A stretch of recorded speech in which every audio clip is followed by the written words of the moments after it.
Thank you.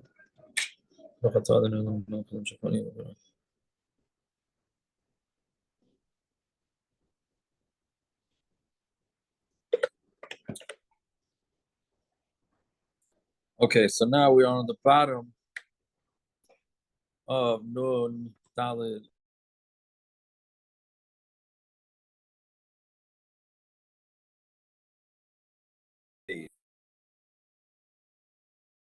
And rip off his fellow Jew when this fellow Jew buys land from a guy. Now we said that when you buy land from a guy, you pay the guy cash. So the cash works from the guy's end. It does not work from the Yid's end. So therefore, the guy on the guy's end it's sold. On the Yid's end, he's not yet kind of it. So we paskin that the another Yid could come in and take it, and it's his. As hard as that is to understand, right? We haven't pointed this out in a couple of weeks that you cannot paskin choshe mishpat shilas. You can't paskin any shilas without the knowledge, the direct knowledge of what you're talking about. But sometimes you can use your seichel and try and get to the answer of a shilah. But in choshe mishpat, it could be totally the opposite of what your seichel would tell you is the right psak, right?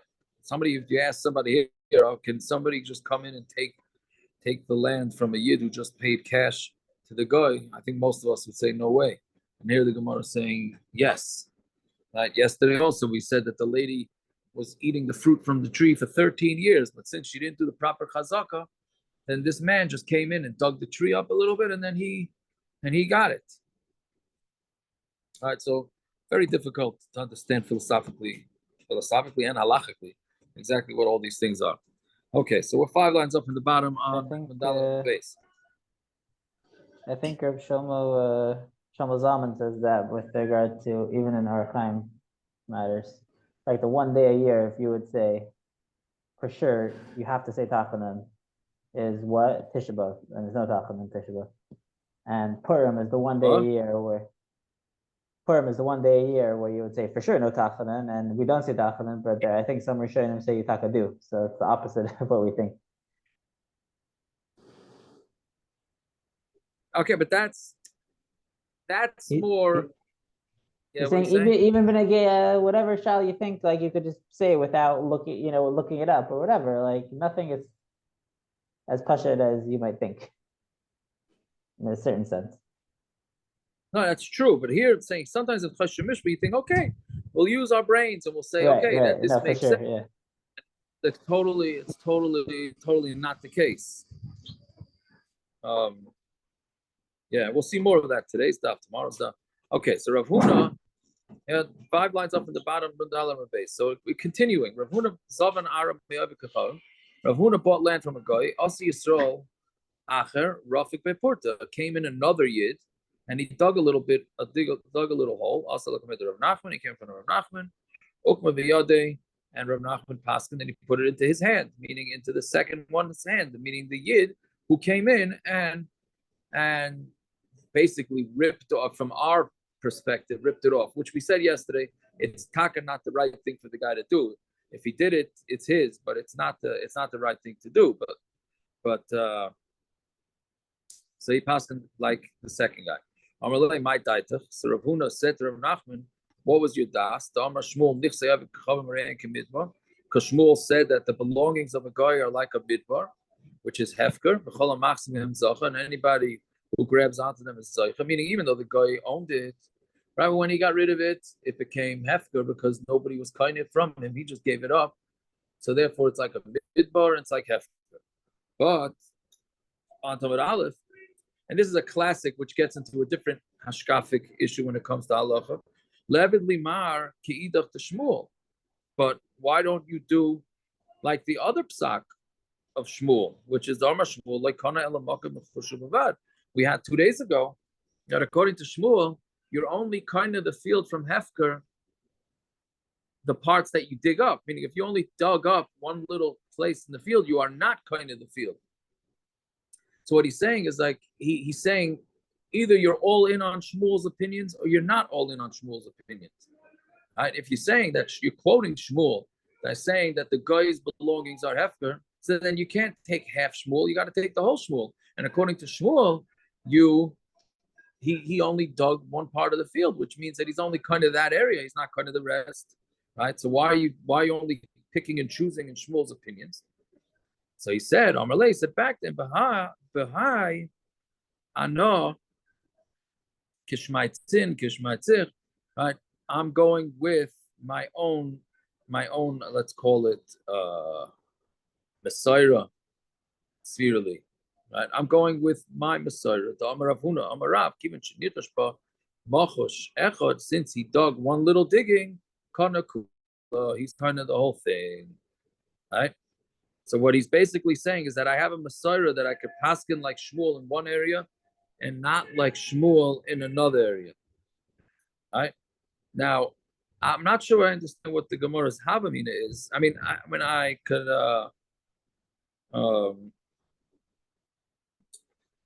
meaning like, the classic case. Oh, you hold the Rav Moshe Feinstein, you don't, Rabban Horowitz is not on tonight, huh? Okay, so, I'm saying you say, oh, you hold the Rav Moshe Feinstein, you eat chalav stam, so that means you can't use air conditioners on a Shabbos, clock on Shabbos, because that's Rav Moshe Feinstein, right? Am I blanking out? No. No, we can hear you. Okay. No, most people with air conditioner all like the Debetzina. Whatever it is, right? But so the Gemara is asking, oh, you hold like Shmuel by this, so then hold by Shmuel something else, right? And then the Gemara says, no, I hold of him by this din that a guy's property is hefker, but I don't hold of him that you dig a hole. Right? I mean, we know that's that what that's what most people are doing. They're picking each one of whichever every stock they want. Which the Gemara just said that that's a perfectly fine thing to do, right? So I think that's what most people do. But that is the way it is. We don't pass them like one sheet across the board for everything. No such thing. Speak for yourself, David. Speak for yourself.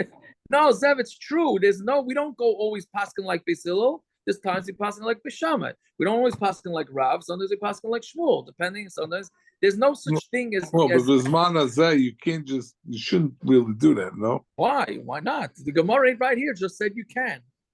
When we want to daven plug, we daven plug, and then when we don't want to daven plug, we don't daven plug. Reb Zev, some of us shop around for better tuitions than others yeshivas. It happens. That's why you're in Siach, no? Competition, Reb Zev. It's good for everybody. It's great. You should say it. It's great. Yeah. Anyway, oh? But the point is that in the Havamina, I think the pshat isn't in the Havamina. We were thinking like, well, once you're paskening like Shmuel when it comes to making chazaka, so it could be that you have to pasken like Shmuel across the board with chazaka. Meaning, can you split Shmuel's psakim and chazaka, or do you have to keep it all? Meaning, let's say with the plag, like David said. So plag, you can't one day in the same day. Listen, there are those that are makel too, but the Mishnah says you can't one day daven Ma'ariv after plag, and then the next day daven mincha after plag. You can't. That's a stira minei ubei, right? But let's say you go with the shita. Let's say Rabbi Yehuda, right? So let's say he holds that you could daven Ma'ariv already after plag. So then, do you also have to hold the Rabbi Yehuda? I don't know what Rabbi Yehuda shita is what time nets is. Let's say, but do you have to hold? Meaning, are you mechuyev to go with zmanim like Rabbi Yehuda, or within each shayla of zmanim? You're not mechuyev to. So I think the Gemara's Havamina was that within making chazakas, you're either in on Shmuel or you're not in on Shmuel. And then the Gemara's Tarot says, no, you don't have to be. Each facet of chazaka, you don't necessarily. You could pick and choose. Basically, it's saying you could pick and choose. Lanias taiti. That's what the Gemara seems to be saying, which is what we do. We do that. We don't go with one shita across the board. Now that doesn't mean you should go with every makel shita and every machlokes. Right, even though that's essentially what he's doing. Well, the truth in Chashmish, we said already, there's no such thing as a makel and a machnu because there's always a losing party and a winning party. So you're not necessarily going to be. Neither one could be considered makel or machnu. Right? Okay. Anyways, so that's just an interesting give and take here. So Shalach, 5 lines down from the top. Shalach Rav Huna bar Avin. Rav Huna bar Avin sent, meaning he must have heard something in his yeshiva, and then he sent that if a guy bought a field from Yid bought a field from a guy, and then a Yid came in, another Yid came in and took it. We don't take it away from him. Everybody agrees to the din, and therefore the second guy wins. Right? And the Rashbam points out this is what he sent. That's what was it? This is what Rav Huna bar Avin sent from his yeshiva. That it seems that it is across the board. That's what everybody holds. Right? Yeah, and that's what Shulchan Aruch paskins too. That if the guy, if there was no shtar, the way to get around this, like we saw yesterday, is that if there's a shtar works. So make sure if you're ever buying property from a guy, don't just give money. Make sure you have that shtar right away, which is what happens anyways nowadays. So everyone's not negaya, right? It wouldn't be negaya, this whole thing. Okay, weiter. Omar Rabba. Some say it's Omar Rava. Ani tlas mini shtoili ukvan bar Nechemya reish galusa mishpeit shmuel. Ukvan bar Nechemya, who was the reish galusa, said in the name of Shmuel, Dina de Machusa Dina. Are we passing that Dina de Machusa is Dina? Right, that's Shmuel was the one that was Mechadash, meaning that the laws of the government are considered laws. That was one thing he said over Shemim. Verisusa de Parsoi ad Memshnin. The chazaka by the Persians in the Persian government is 40 years, not 3 years, 40 years. So that could be, so the Rashbam has 2 different pshatim.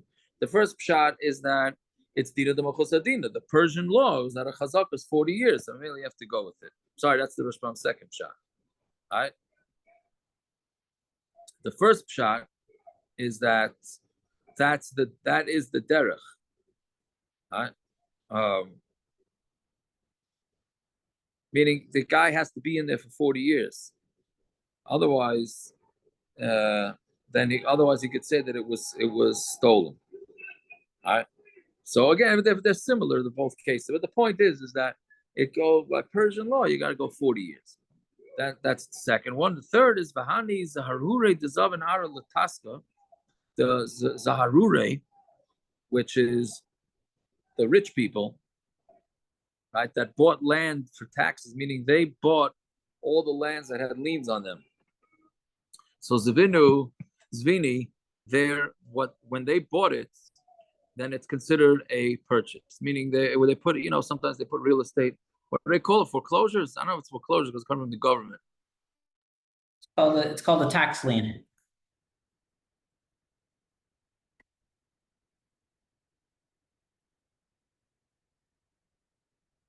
Bang, you should have never answered him. I think he froze, right? Not sure who's more frozen, Reb Zev or Tzviakov.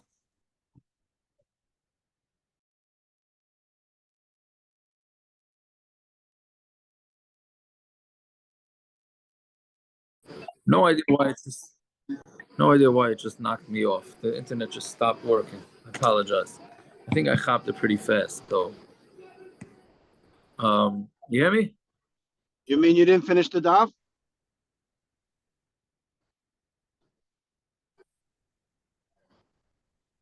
Totally didn't hear you. Hold on. Let me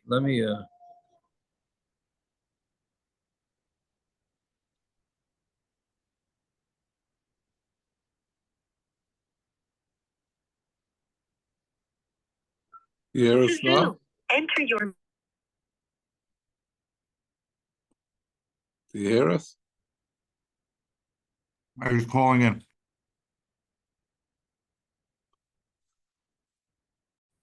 Parrots has to work hard tonight. Yeah. Sorry. One-handed You while I recording eat. again, Paul?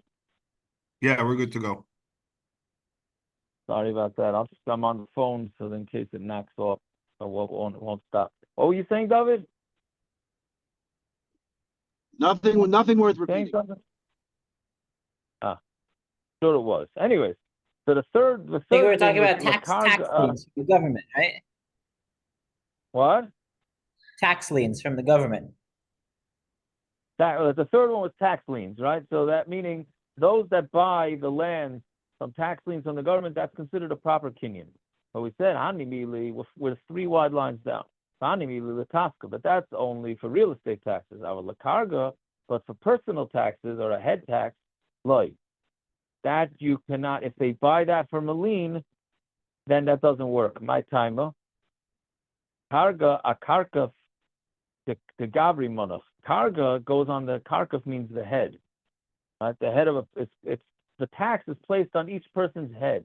Right? So therefore, since it's placed on each person's head, then there's no land. How are you taking away somebody's land based on a personal tax? I mean, it could be the guy paid his real estate taxes. He just didn't pay his own the personal tax. Right? Rav Huna Breder Yeshua Omar, but Rav Huna Yeshua disagrees. He says, "Afilu Dari Dekada Mishtabdi Lekarga." Even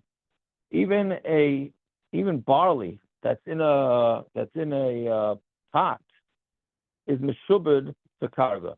So if you're saying that barley that's in a pot is meshubed to karga, then what do you call it? Is definitely. Then the land is also.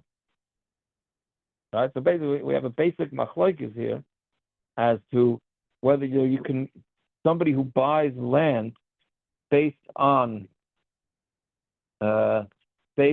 somebody not paying his own personal tax, is that considered something or not? Right? That's a machlokes. So the obvious question is well, why don't we just find out what the rules of the government are and finished? Right? I mean, we're having machlokes here. What? Whether they take liens, whether they sell property based on tax liens on somebody's personal, I don't know if it's called income tax, whatever the tax is, the individual tax. Right? Right? So why doesn't it just ask? Why don't you just ask them and find out what they are, and then you'll be able to paskin based on that. Yeah. Okay. Well, it is what it is, as they say. Fine. I mean, I don't know if it is what it is the right teretz, but basically it's like we don't know when the government is necessarily acting legally or not. A lot of times the government or the tax collectors especially would collect things and collect money when they weren't really allowed to. Either way, so that's the Gemara's, that is the Gemara's machlokes now. Whether they're going to take somebody's land based on him being delinquent on his personal taxes. Now we have a kasha here, which I'll be honest, I have no idea. I don't understand the kasha, but fine. Amar Rav Ashi, I don't know if it's fine, but it will have to be. Amar Rav Ashi, Amar Lihuna Bar Nathan, Kashiba Amemar. Amemar had a kasha on that sheet, meaning he had a kasha of Huna, Reder Rabbi Yeshua, who said that they could take liens on land even from personal taxes. In Cain, if this is the case, Patalta Yerushas B'noy HaBechor, then you're going to be mevatel the Yerusha of a Bechor, meaning this concept that a Bechor gets double is going to be batel. Why? Because there's a din by Bechor, we've had this a few times, there's a din by Bechor that a Bechor gets double, that we all know. However, he only gets double from liquid assets, not from anything that's not liquid. So therefore, the Gemara is going to ask now, if that's the case, and there could be liens on everybody's field, so then how do you ever have that if that means it's not liquid? Because there could be liens on it. And therefore, if there's liens on it, so then it's not liquid, and then the whole concept of a Bechor getting Pishnayim is bottled. It's never going to be. Right? So he says,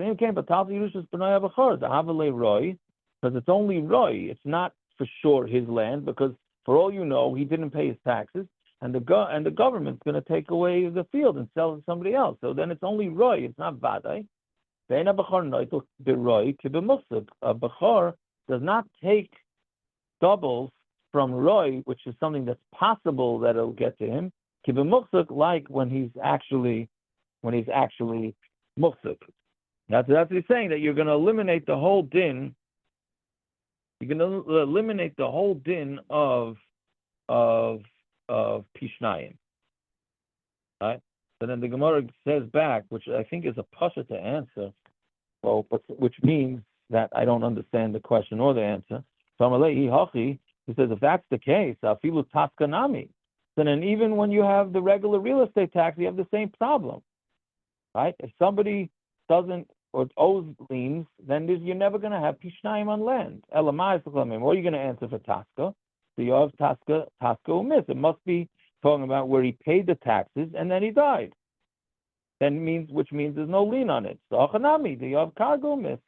The time that you'll have situations where the bechor will get pishnayim, it's somewhere where the guy paid his personal tax and then he died. Right? Again, so basically, I think the Gemara is saying, well, the Gemara's Havamina seems to have been, well, you're going to ruin the whole concept of a bechor getting double because there might be a lien on his property. Right? Okay. But not if he paid his taxes. If he paid his taxes, there's no lien on his property, which is exactly the Gemara's teretz. So that's when you'll be makayim the concept of pishnayim, when he pays his taxes. Okay. So I'm not sure what the Havamina was, but that just means I don't really understand the Gemara. Fine. So Amar Rav Ashi. But the Rashbam says it's not such a good question because the Gemara could have answered, yeah, in Achanami, if he didn't pay his taxes, it goes to the government, and if not, not. So right. He's asking Well, different what the angle. Gemara does answer. Well, he's asking different angle. The Rashbam is saying that question's not so good because yeah, in Achanami, let it be that the guy would not get that when he didn't pay his taxes. Right. But Yaakov, you're asking different, yeah. Yeah, so I guess it's a difficult shakulatai question and answer. What's going on here? Okay, Amar Rav Ashi, Amar Lihuna Bar Nasan Shaltinu L'Sifrei de Rava. We asked the Seifrim of Rava, meaning the ones that wrote all the documents in the contracts. For Amru Li Hilchos Rav Huna B'Rei Yeshua, and they said we paskin like Rav Huna B'Rei Yeshua that everything is can have liens on it. The lawyer, it's not true, meaning the cipher was not necessarily right because Hasam lakume milsahuda Omar. There, the reason why they said it is because they were trying to upkeep their words, meaning they want to justify what they were doing, right? So, meaning why? Because what they did, the Seifrim, they would write up shtaros, right? And that the kinyan, whatever when they bought the properties, it was a proper kinyan, right? And Mela, that's why they're saying the halacha is like a Rav Yeshua.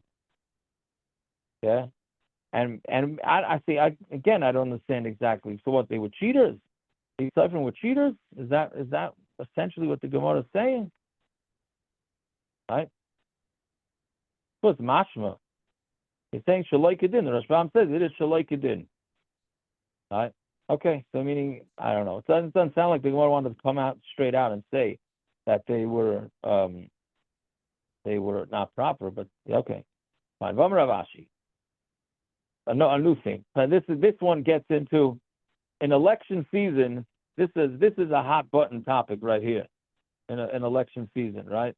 Meaning this is like a Democrats versus Republicans machloikis here. Well, it's not really a machloikis. Let's see. V'amar Rav Ashi, pardachta, right? Somebody who's a pardachta is basically somebody unemployed. Misayeya masa, he has to help out in the taxes. Just because he's unemployed doesn't mean he doesn't have to pay taxes. Ani mili dislise masa, but that's only where the hatzalah, at least from the word hatzalah. The town bailed him out, meaning he couldn't pay his taxes. So the town said, okay, we'll cover you. So the Gemara is saying, but he has to pay back the town. Aval andiski siyata dishmai. But if it's an andiski, which basically he got out of paying taxes, meaning he himself got out of paying taxes, then that's siyata dishmai. He got lucky and he had the right tax collector to let him off the hook. If that tax collector let him off the hook, then he does not have to pay back the town the taxes that he got out of. And this is like a parsonage, like he's exempt from the certain tax. Yeah, that's what I think. It sounds Low like from income, the you know, Gemara that low the income. tax collector let him off, but not that that was the law, no? Like, as parsonage, Yeah, it let's could say, be. if you, that's Maker Adin, right? Well, that No, might be the difference. Right, so over here, is the Gemara saying that it's somebody exempt from taxes, or we're saying, no, really, he has to pay, but, you know, the auditor from the IRS let him off the hook, and so we say he's okay. I think it's either one. Bottom line is he weaseled out of it. However he got out of it. Uh-huh, Right? okay.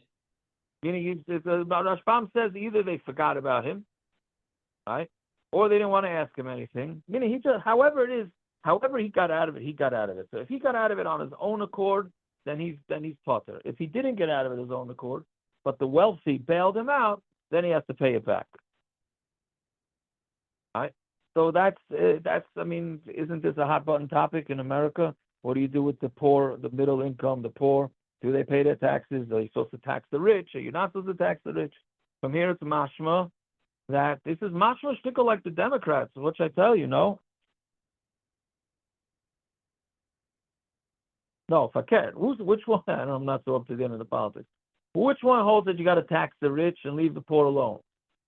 That's Democrats. Or is that Republicans? Democrats. The Democrats hold tax the rich, correct? Correct.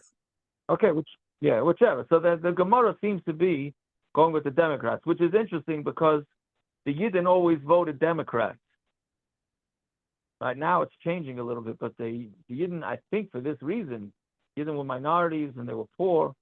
I think that's why they used to vote Democrat. But again, I'm not so up to date on these things.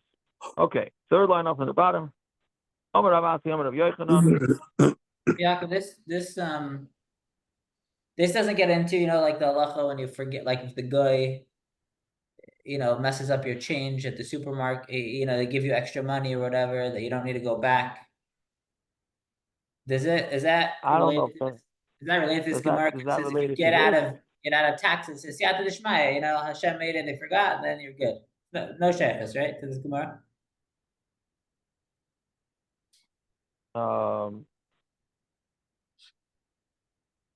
Yeah, but that's a little different because there that's called toy, not toy sakum. That's called hafkos alvars, which is that if a guy forgets about you, then you're not mechuyev to go pay it. Right, Right. that's Tasakum, no? That case. Well, toy sakum is that you're not. Toy sakum is also. We're talking about if the guy made the mistake himself, you're not mechuyev to fix it up. But this is talking about, I think, between the Yidden and amongst Yidden, I think, whether this person has to pay his share. Right?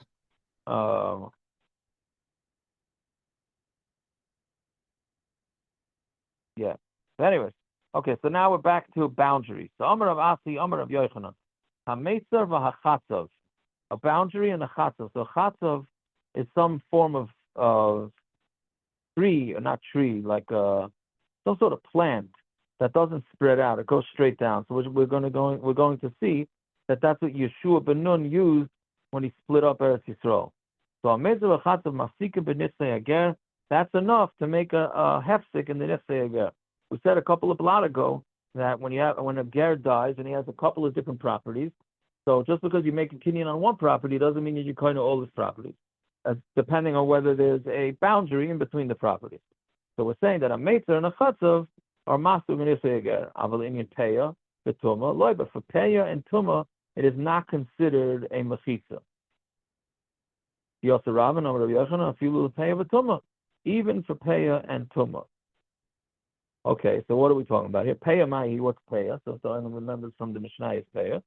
So peya is when you take the corner of the field and you leave it for the aniyim. Now, what happens if you have multiple fields next to each other? Do you have to take from each and every field? Or do you just take from one field? So it really depends how the fields are split. Are they the fields are same split a produce certain or way- different produce? If it's different produce, then for sure. Right. So it's the same produce, and I you know. own 5 fields in a Yeah. row. So why doesn't it become one field? Why can't you make it into one big There's field? a boundary in between each one, and then it's not. Because once you have separate boundaries, then it's considered different It all fields. depends on how the field is laid out.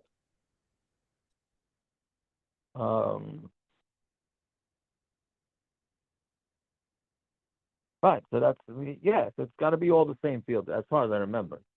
Anyways, it's an anveilu mafsikin lepeya. These are the things that make a hefsek for peya, and therefore you're gonna have to separate separate payas for each thing. A nachal is nachal usually means a stream, right? But the Rashbam says it's just land that you can't, it just doesn't grow. Shlulis, and shlulis is water, like a mikvah of water. On Tamid Beis now, the derech harabim. You have a public street, derech hayochid, private street. So let's say you have that a lot. You have a farm on either side of the road, right? If it's on either side of the road, each one gets its own payah. Ushvil harabim, and a shvil is just a path that belongs to the public. Ushvil hayochid, path that belongs to the yochid. Hakavua bein b'masachama bein b'masachsham. But they have to be kavua, mean they have to be there all year round. Can't be temporary paths. Right? Okay, so we're saying that that's a machlokes whether this chatzav tree or chatzav bush acts as a mechitza for this too. Right? Fine. Tuma mahi. What are we talking about? Tuma. The tanan hanichnas lebika. He might like shaman. If somebody goes into a bika is a large area of fields, and he knows he went into it. The tuma is the plainness, and there was tuma in one of the fields. Meaning, he had a bunch of fields, and he knows that one field had tuma, the other fields did not have tuma. They didn't know which field had the tuma. So a guy went in there. He said, I went into that area. I don't know if I went into that place or I did not go into that place. Right? So Rabbi Elazar matar, Chacham matamin. Rabbi Elazar says he's tar, and the Chacham say he's tameh. So Rabbi Elazar says he's tar because it's a svek sveka. Suffolk, whether he went into, whether he went into the field that had the caver, and even if he did, maybe he didn't walk up to the caver within that field. And the Chachamim say that it's tameh. Right? Show you Rabbi Elazar, I'm a suffix be a tar, suffix whether you came into a field, you're tar. Suffix maga, tuma, tummy. But if it's a suffix, whether you touch tuma, then you're tummy. Right? So according to Rabbi Eliezer, so whether the field is split up using these things can make a big difference. Because if it's one big field, then it's not a svek sveka. If it's separate fields, then it would be a svek sveka. Right, so that's what we're referring to. So the Gemara says, "Aval Shabbos loy," but Shabbos it does not apply. Right, meaning even the shita that says that chatzav works as a boundary, but for Shabbos it doesn't work as a boundary. And Rava Amar Afilu Linyan Shabbos, and Rava says no, it works even for Shabbos. It works as a boundary. Tanya, what are we talking about here? Haiti chatzi groigros l'shus harabim v'nicha. So we know that you're not allowed to carry from Rishus Harabim and Rishus HaYochid. And the minimum amount to carry is a groigros, is a dried fig. So what happens if you took out a half a fig to Rishus Harabim and put it down, then you v'chazav ha'itzi chatzi groigros, acheres, v'helam echad. You did it in one forgetting. You totally forgot it was Shabbos. You took a half a groigros, brought it out, and then you went and got another half a groigros, and you brought it out. All right? Chayiv, so then you're chayiv, because it was done b'helam echad, and at the end of the day, you took out the groigros. A groigros was but if you do it in two forgettings, meaning you took out half a groigros, then somebody told you, hey, it's Shabbos. You said, oh, okay, and then you stopped. So you didn't bring out a shear. Then you went back into the field, and then you remembered, then you forgot again that it was Shabbos. So then you are potter. But Yosi disagrees. Yosi Amar Behelam Echad, if it's in one forgetting,